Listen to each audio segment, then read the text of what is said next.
crazy. What's better?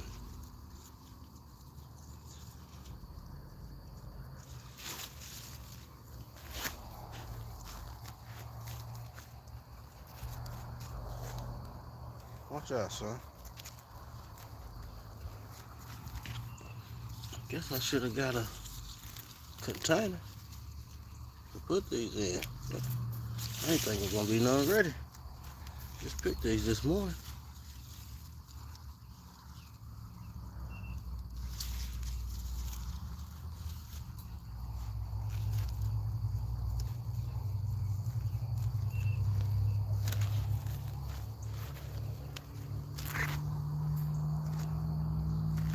Tamika Davis, Ruby Spots. Thank y'all for coming. I think that's what it said. Ruby Spot.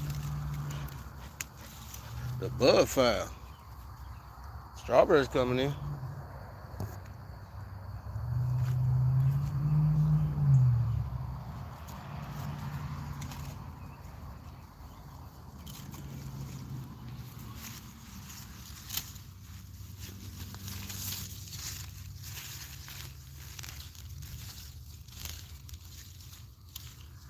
Well, they come in so thick, so heavy. It's so many. Hard to see them all.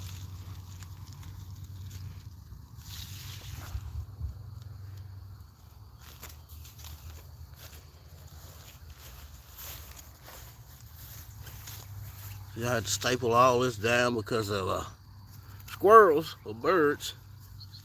They got about two of them. Make sure I ain't getting no more.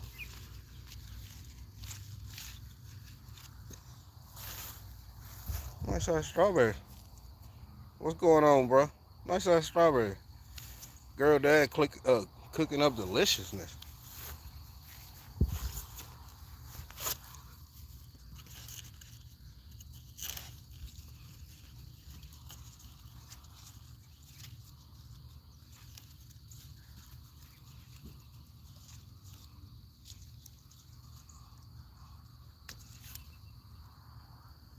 There's just so many. It's all clustered together. And these plants done grew so much. It's hard to see them all. You probably let more rot than what you actually collect. Watch out. You ain't getting no strawberry spice. Might have been you out here that got them 3 strawberries. It might not even been her. Hardy Miles, what's going on? There's like 3 or 4 of them had bites out of them. Look like either rabbit or squirrel. That's what I thought. You don't know. I got a dog that love these strawberries too, and that just made me think it might have been her. It might have been her. I'm blaming it on the squirrels or the rabbit. It could have very well been her. Dark X. I'm so used to planting strawberries in containers. They do way better in ground. Got strawberries too. Need to cover. Yeah, you got to protect them groceries. Yeah, everything does way better in ground. I mean,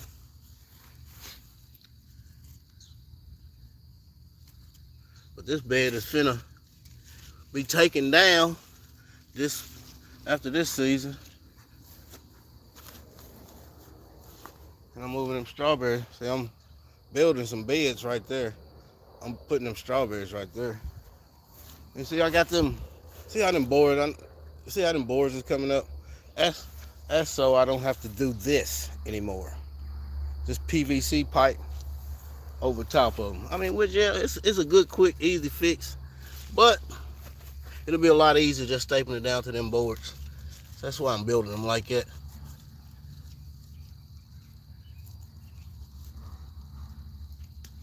Yeah, it's way more ready than what I thought it would be. How many cucumbers finally coming up? Had some up, and them late frost killed them off. I planted way too early. Trying to jump the gun. That's a big one right there. Look at that.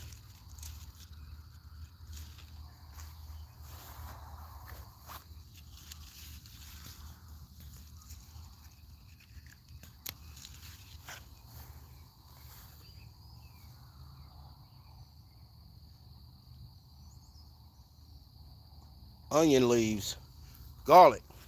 You talking about the garlic? Yeah, that's garlic. See garlic. You see how the leaves is not round? It's just a straight up leaf. And I'll show you the onion. I know most. Yeah, you can really tell garlic from onion from the leaf.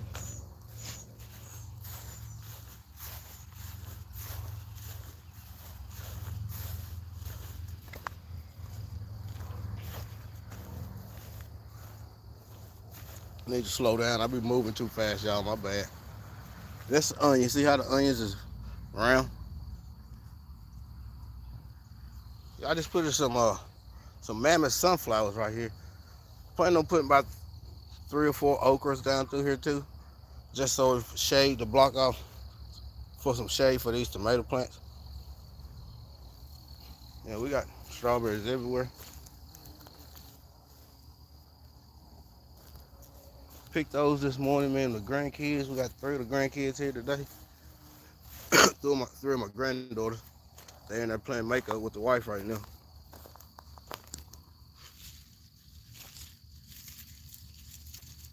That's one thing about when you grow your own, like we're supposed to have been doing this whole time, instead of buying this stuff from the grocery store. One thing about growing your own, you can actually taste how stuff really supposed to taste. You can actually get all the nutrients that you actually supposed to be getting out of that vegetable or fruit, whatever. You can actually get all of that. That stuff they grow at the store. Re-sheet mulch in this area. So I'm gonna add some more compost down.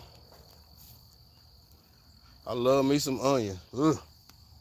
My wife do too. They murder them, but I don't like them. I call them devil balls. But we can actually taste the way stuff's supposed to taste and get all the nutrients and stuff that we actually really supposed to be getting out of this stuff instead of half.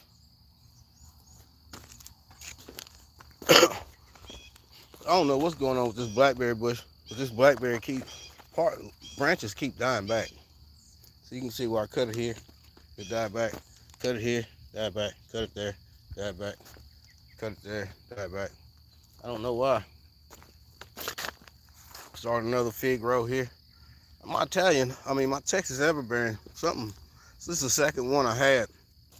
It's something been digging around the roots in the winter when I had it covered. Killed one a couple years ago. This one, it was half dug up, and so far it has not started coming back yet, so I'm very worried about that. This is my Italian honey. It's starting to come back from way down there. Even though I cover them, they still die back.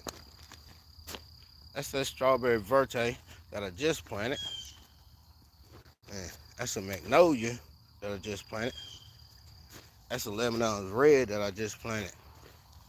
And this is another Texas everbearing cutting that I took. So maybe, hopefully, if that one's dead, that one come on through for me. That's one thing good about, that's what we should always do. Propagate our own stuff.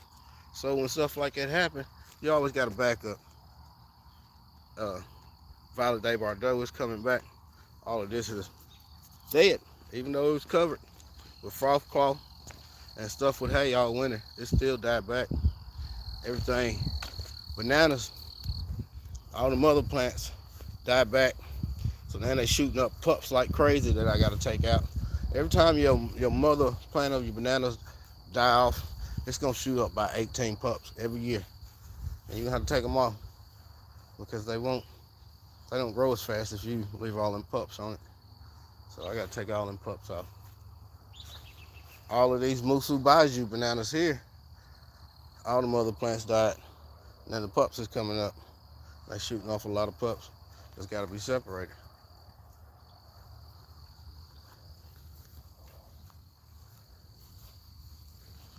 It's a J3. This is my blue Concord that I got last year. And you see, it's looking pretty good. Pretty good. It'll be 2 years in the ground. Well, going on its second year in the ground. Looking pretty good. And that's that Golden Nugget low quad that I got from Savannah, Georgia. You see all the blueberries starting to set. Some still have flowers, but some blueberries are setting, so I put netting on them already. All the comfort grows like crazy. David Cord with the crops. You see all the blueberries, they coming up. They're looking pretty good. He's looking to get a pretty good harvest off of them this year. That top hatter is loaded. That one, it's the top hatter, it's loaded. That one back there is, I don't know if I can't, now I can't really do it justice from here, but that one's loaded too. And I'm starting to slowly bring out my tomato plants. I got, so far I got San Marcelo's, a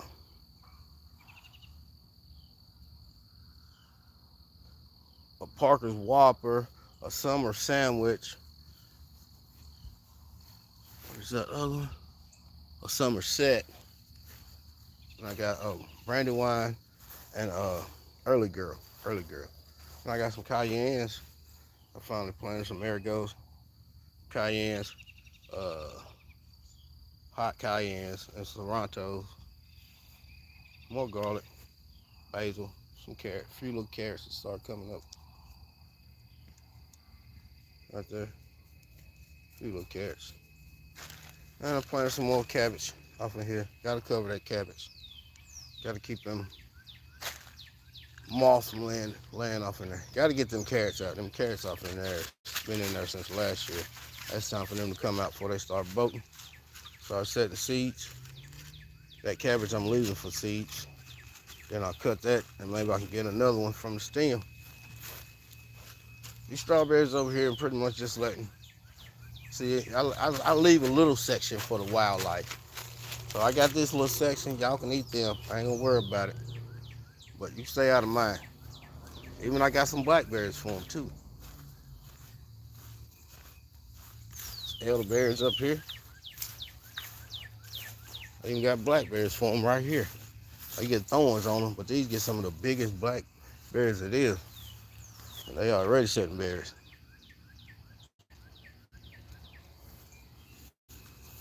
So they can stay out of mine. They can have them. They can have them elderberries when they come in, but they can stay out of my stuff.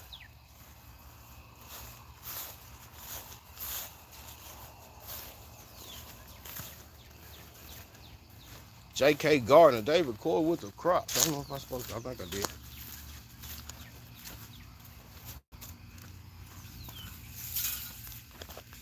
It's a little bit better at nighttime because you can see a lot better. This blackberry's going crazy.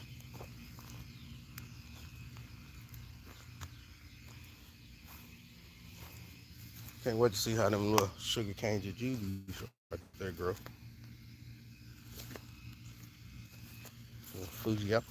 My little trifoliage orange going into this third season in the ground here. And this one is what's a shocker. This golden crystal I got last year for $7. It is actually, if I can get that in focus.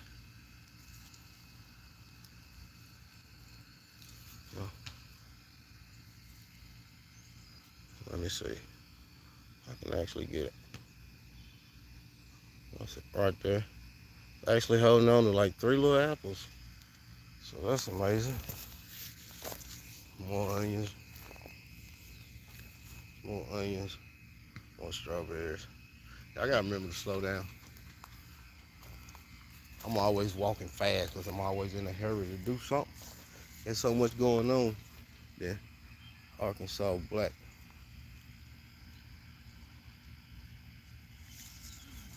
Like it's actually might hold on to quite a few.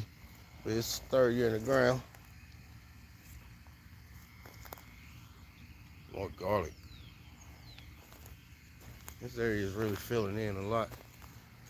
These gooseberries, people be sleeping on gooseberries, but gooseberries is freaking delicious.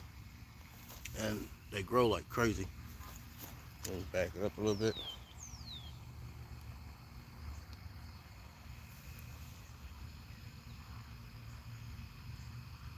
they really set a lot of fruit. The gooseberries are delicious. And people be sleeping on them. This is a golden delicious. I'm a golden delicious. No, my bad. Gala. This is a Gala apple. Going on her 3rd year in the ground. Has not set any fruit yet. Look at her. She is beautiful though. This is the Odom apple. Going in her 3rd season in the ground. Grown from seed. Looks like she's gonna be a crab apple like this one.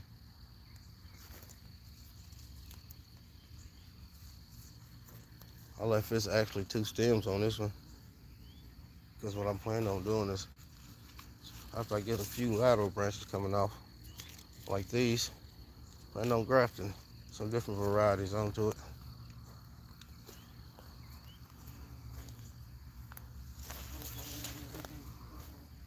Gotta have your herbs, your lemon balm, gotta have them. The queen, she fruited heavy, heavy, heavy. But all the wind and the frost, she didn't hold on to anything. She's going on her, what, 2nd year in the ground? 2nd or 3rd. So maybe next year. This is the hard hit. This is a Honeycrisp apple. Going on this 4th year in the ground. Has not fruited yet. That's why I call it the hard hit. That one, and it's Red Delicious down here. Going on this 4th year in the ground. Has not fruited yet.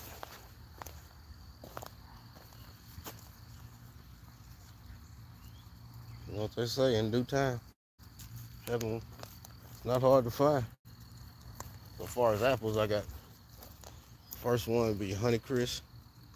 The Everyday Life of OC Dish Chick. Thanks for coming in. Then the Queen Granny Smith apple. And you got a Gala here. You got the Odom apple here. And right there's an Arbor Day apple. And right beside it, it's Red Delicious. And you got your Arkansas Black. And then not last, you got a Golden Delicious. Then you got the last and not least that I just planted this year, the Fuji. Little bitty Fuji.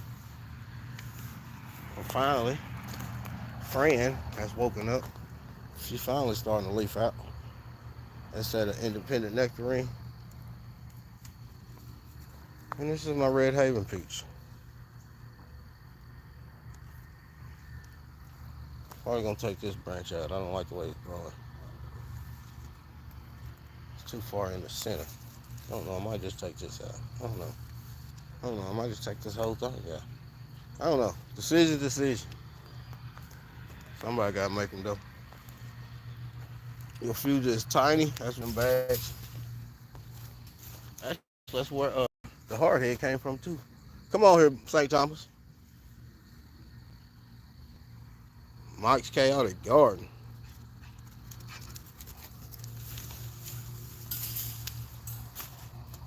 Yeah, them dogs tear up more than anything.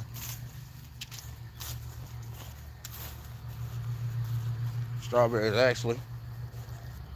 I know a lot of people use straw around their strawberries, but for me, straw around my strawberries has not been successful. You need something to keep them off that ground to keep them from rotting, because if you just leave them on the ground, they're gonna rot.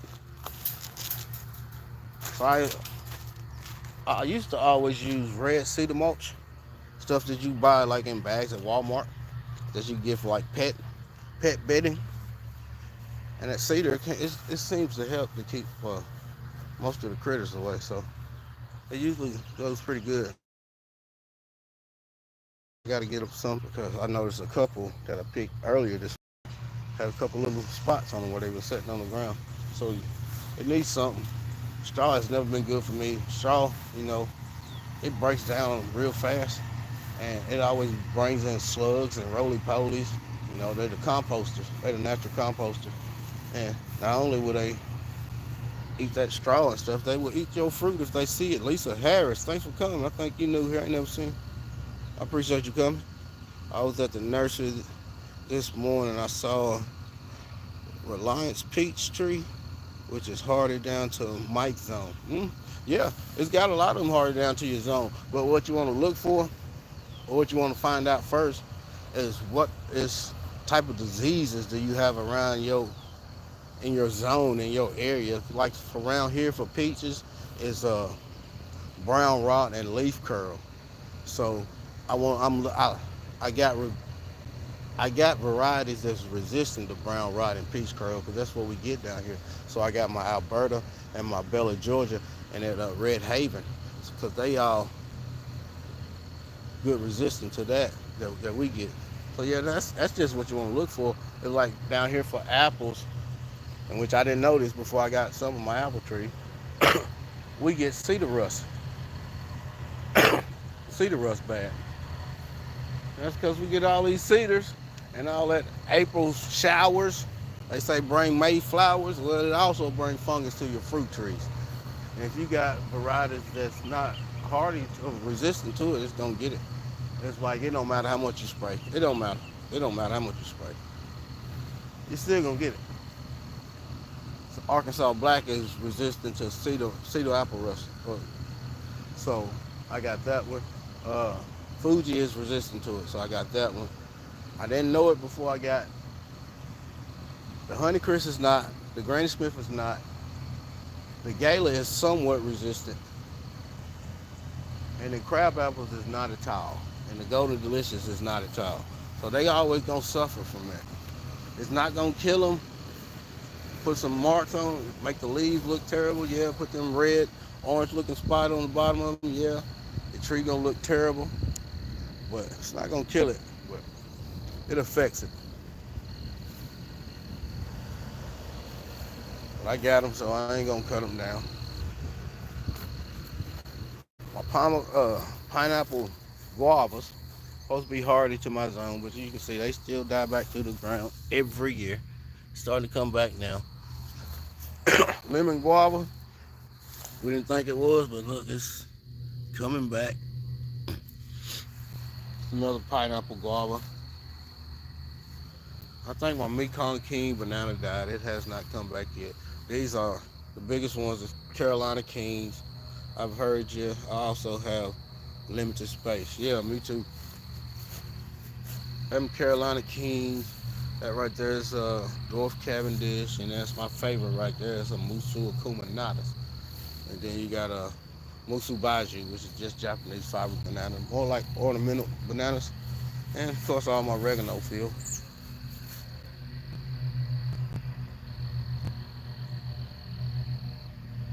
I'm still shocked these peaches didn't flower this year. I'm very shocked. Very, very shocked. Well, maybe next year. They growing like crazy. As you can see, if you go back and look at like some of the earlier videos, how much I pruned off of it, and look at the way they are now, it's amazing. I ain't even that far into the season, and they growing like crazy. Like crazy. I'm gonna take a few air layers off of each one of these, and I still might just dig the whole tree up anyway. But I'm definitely gonna take some air layers off of them.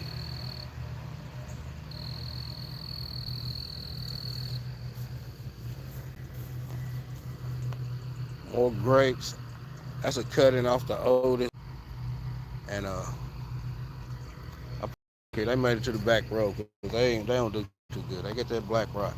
It's the oldest one. I cut it back to the ground. See, it's coming back to the from the nub. But this Niagara, I think people be sleeping on these too. These are Niagaras. If you like make jellies and jams and stuff like that, don't sleep on them Niagaras, boy. And if you leave them on there longer, they will turn purple and get a lot more sweeter than they are when they're green. And they're delicious.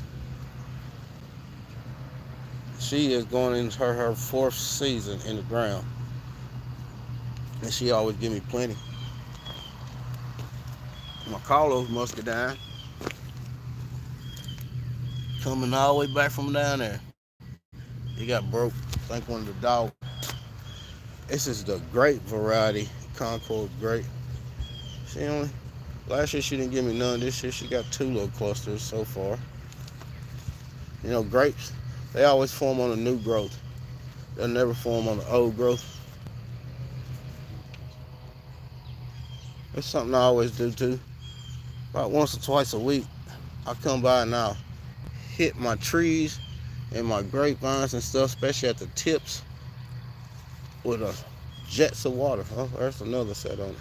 But she got 3 so far. With a jet of water and rinse them real good because aphids be on them tips. This is a green variety of Concord. Just one little cluster. One little cluster for me.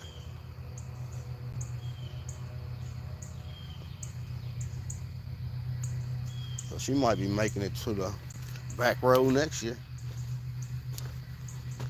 This is a cutting off of that Niagara cutting. That Niagara grape. You can see, just like her parent, she is just setting grapes like crazy. And she ain't even got her second arm yet.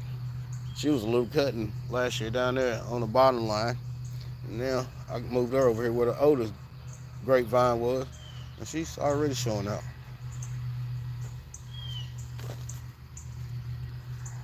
Got raspberry patch all the way down through here that needs to be weeded out. Cut them canes down so they'll start. See, they're shooting off new shoots now.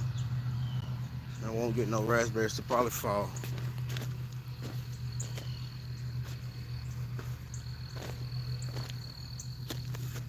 Let's see, it's still quite I'll get them strawberries in the morning.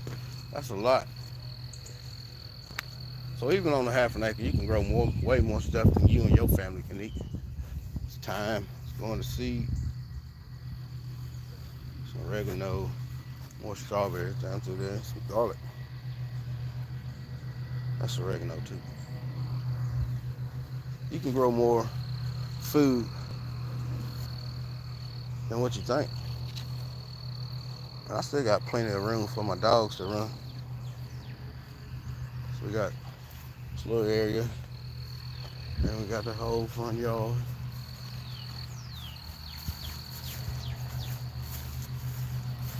White rose garden. We got some peons. This flower bed, that big rose bush needs to be cut more.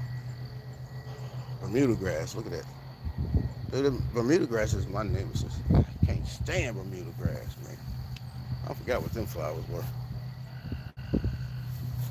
We got coming up in between all these weeds, when they ever come back, these big stalks right there, them is from them dinner plate hibiscus.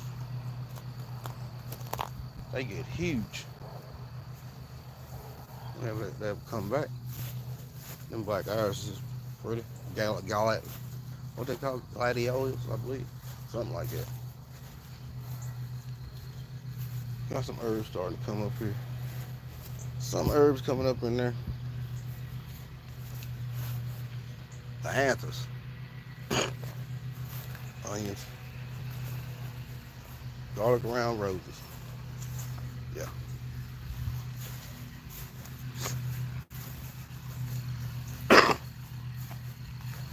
It's gonna get dark here.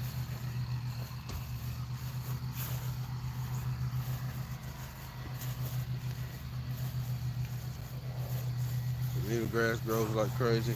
This is really nothing you can do to control Bermuda grass. Butterfly bushes, I think that's what she called them. I think she called them butterfly bushes. Not for sure. That rose ain't doing nothing. Dwarf cannas, roses, butterfly bushes. Everybody. Crepe myrtle comes back finally. Looks like all this is dead. Huh.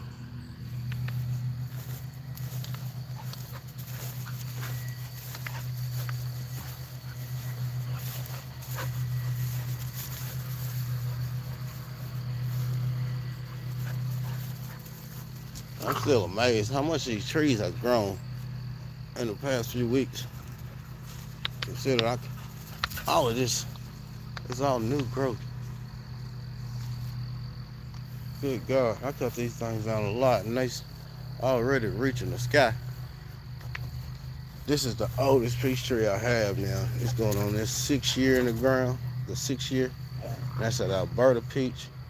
And the Bella, Georgia is 4 year in the ground. Yeah, 4th year in the ground. Now, I don't even know if they gonna hold on them Niagara. Niagara. I don't even know if they holding on to any. I see another strawberry. Mm-hmm. Can I pick it? Mm. Yes.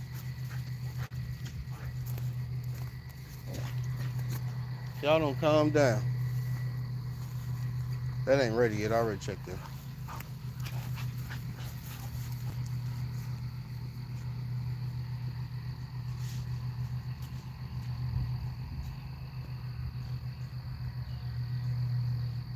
A few apple varieties for real.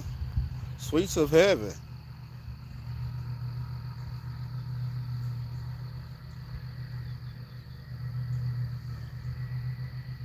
I have tenders. Yeah, it's time to start trellising them then. Now I gotta redo mine. Watch it. Watch it. No, no, no. Step around this way on the black part. I gotta redo mine. Here, man, I don't want to put concrete. Don't go through there. I'll get them tomorrow. To here, I don't like putting concrete in the ground because it makes stuff permanent. And I'm always changing stuff all the time. So I don't want to put concrete posts in the ground here, knowing maybe next year I decided to put them way over on the other side. So blessed. Thanks for coming. Knowing I wanted decided to put them on the other side. And now I'm kind of wishing I would went a different way with my blueberries instead of putting them all in these two rows right here, which is a lot easier to protect when they all in rows like this. But if I put them up under my trees, I've seen a lot of people doing that in their food forests, and they really showing out. So I don't kind of second guess my stuff, but I can always take some cuttings and move them around or buy some more and put them somewhere else. You know, 'cause I love planting stuff together, companion planting like this. I just think stuff do so much better. It's like got cherry tree, that being cherry. Underneath is a bunch of comfort. Comfort grows like crazy. And then you got your blueberries, and I got onions, and I got some strawberries down there. Behind that, you can see the grapes, and behind that we have figs. Behind that is blackberry, and you got your Lampas cherry here, and all this stuff will grow up and it'll be like canopy, and then the shade to give some of this other stuff some shade. And you got some more bushes here. You got three Nat King cherries here.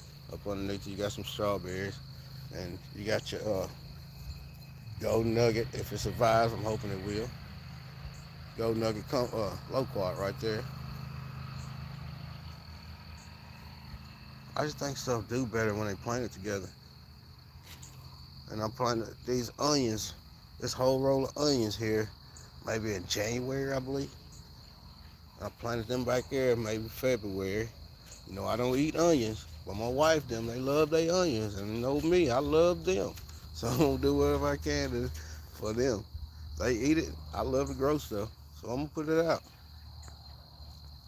I need to figure out putting my blueberries into the ground. Yeah. You know, everybody say your soil your soil needs to be around 5.5 to keep blueberries in the ground and all of that. But I really think it's more with your soil life because I watch this older guy. He's pretty much the father of permaculture, Paul Gauchi, and he plants his blueberries just in plain wood chips around his fruit trees. And his blueberries get huge, and he had his soil tested, and his soil is always 7.0 at neutral 7.0, and everything growing great. So I mean, if you grow it in containers and stuff like that, yeah, you probably gonna have. And which when I planted these down, I did add uh, citrus and cactus mix, which is for blueberries and citrus and rhododendrons and stuff like that. I did add that in the ground. I did add peat moss in the ground. And I do top them off with a pine bark mulch or pine bark nuggets. But I also add shredded leaves around them every year and compost, and I'll top them back off with some more pine bark mulch or nuggets. Some of the bigger pieces you can tell this pine bark mulch, nuggets, and the smaller pieces they break down a lot faster. And we got flowers over here too. It used to be roses. We moved all the roses up there. Now we just have the dwarf cannas, and we got tulips. And the comfrey, that's always setting flowers. But the dwarf cannas and that comfrey brings in hummingbirds like crazy. And we got other flowers planted around. We have roses. We got gladiolas all over here. They all blue. The black ones up there. Uh, a lot of roses. And we got peonies. We got uh, tulips. Yeah, tulips. I think they tulips or buttercups. Yeah, buttercups. We have buttercups and tulips. Tulips. Myers Lemon. Fourth year. Dieback 2 years. This year, no dieback. And she has been feeding me all winter. And she's been loaded. Every branch is pretty much full of Myers lemons. I showed her on, I think, a TikTok or something. People like that tree is too small to be having all them lemons. That tree can handle what it can handle. It's gonna know if it can't handle, it's gonna shed some. Just like this, I just up potted. So you should see some of the yellow in leaves because I just up potted it. It's the one I got from Savannah, Georgia. This is my Moore's Blood Orange. And this got already holding on to some orange. It has dropped a lot. It did have a lot more, but it has dropped a lot because I transplanted, so a little bit of shock. I think it'll hold on to them. And this is my Barbados cherry. You can see she got a lot of flowers. Just up potted her. It's another one I got from Savannah, Georgia. And this is my Mexican cream guava. Just up potted her. It's another one I got from Savannah, Georgia. So I got the Mexican cream guavas, the new one to my guavas. I have a white guava, the one I've been taking a bunch of cuttings off of. White guava. Then I got this pink guava. The pineapple and the lemon guava over there in ground. This is my brown Celeste Satsuma. Just up potted this one. She finally starting to put out some new growth. And it's all elderberries that I have to keep digging up and putting in pots. So them things spread like crazy. I didn't know that before I put them in the ground. So this sheet, where all this burn pile and stuff is, I burned a lot of stuff here. This is finna go because it's breaking down. And it's gonna be a new area for something else, new experiment. Now, this is what my strawberries is gonna be in. So that area over there is where my new greenhouse is gonna go, where them strawberries at. But them poles, I'm leaving them on there. Of course, I'll paint it all. Just trying to make it last a little bit longer. I'm leaving them poles on there so I can just be easier for me to drape the netting down on, and the beds won't be so big. We got more strawberries than that, so I'm building another bed, and that probably ain't gonna be enough for all the strawberry plants we have up here in this bed because it's just a lot. It's the third year they've been in this bed. When I first put these plants in here, I think I put 30 plants off of here, 20 or 30 plants off in here. And I bet you it's more than 20 plants just in one row now. And I just dug a bunch of these up and moved them. Sold some, gave some away, put some out in other areas. And strawberries just multiply like crazy. I have to go over there and get me some wood chips. Putting wood chips all up on them potatoes. I done healed them up a couple times now. It's time for some wood chips to go on them. We started getting 90-degree weather. And my thoughts is with putting the wood chips on them, I don't have to keep healing them because wood chips will lift and raise with them where dirt will just fly off. So I'm thinking maybe that will help. I don't have to keep piling dirt up on them, but you can see it's time for them to be healed again. And I just healed them like Thursday. Urban Garden Chronic, thanks for coming.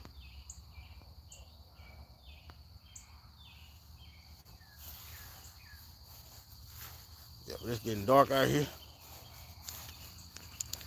It's getting dark out here.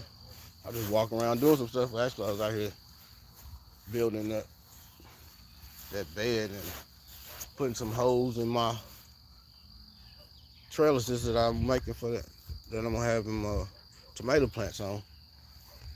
I'm putting holes in it so I can run string,